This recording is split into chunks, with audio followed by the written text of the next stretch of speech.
ما مهندس داریم اپلش رو به قبله ما میکنه.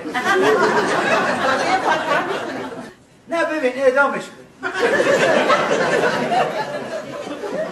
یکی نه اینو نگه داری. این پدر سگ باید جریمه بشه. نه خیر نه این ماسک امام زده به صورتش بچه های مردم زره ترک کرده. هالوئین چیه؟ غلط کرد. سه تا قش داریم باشه زره ترک. نخیر ماسک امام الان زمینه پرونده ما هم به کشوی میزم با میکنم میپرم هوا. دلش کن یکی دیگر اعدام کنیم. نه این هنو حاضر نیست. این هنو حاضر نیست یکی دیگر اعدام. صدایی که میداد به دسته این دفعه جاسوسیه. چش داره ما دیگه گله دیگه جمهوری اسلامی گل نمیخوره. گیره تو خانه شما پیدا کردیم این دستگاه جاسوسی ظاهرش جارو برد. الو ریگان یک خیابون به اسم شیرین عبادی نامگذاری شد. رهبر اسلام میخواد شامل حاله. این اگه بیفته اعدام بیفته اعدام بیفته اعدام بیفت دیگه پدر. خب خدا نه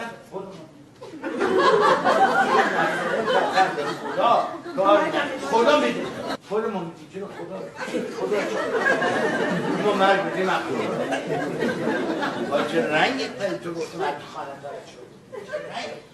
آخه یادم میاد شما بعد از انقلاب وقتی هر کی دستگیر میکردین برای نسبت میرفتین تو خونش از زیر تخت چیزایی نه اون فاز اول انقلاب اونا به قول امام خمینی خودعه میکرد.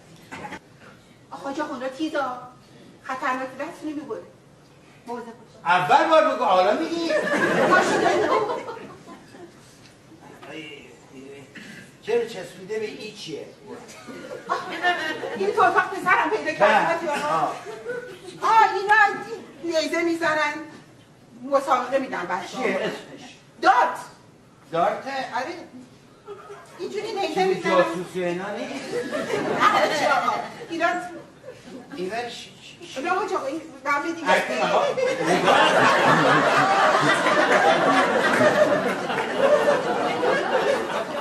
تو قاطیان نمیگره زنده شده. تو به ما فقط زود بگو پرچم جمهوری اسلامی ره توی نگاه اول از کجا بفهمیم این پرچم جمهوری اسلامی از چوبش؟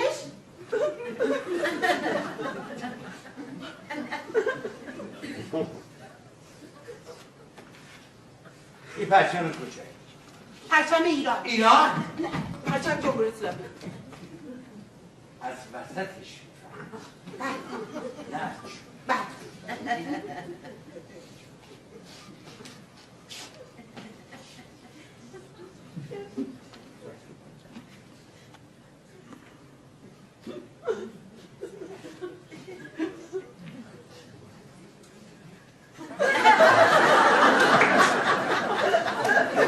چی بوده داشت؟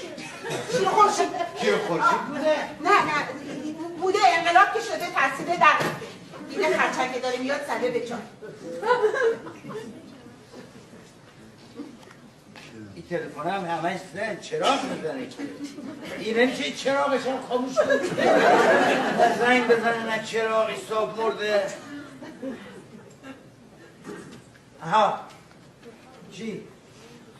آقا سرگفتی امامزاده 100 دفعه عرض کردم نسبت مستقیم داره با میزان خرافاتی بودن اهالی اون محل. نه تحصیلات مناد نمیشه. تحصیلات نه خرافاتی بودن نه خیلی ما الان دکتر دندون پزشک داریم، یک دندون میخواد بکشه 32 تا صلبات بفرسته با 4 تا آیت الکرسی. مال دندون کرسیه.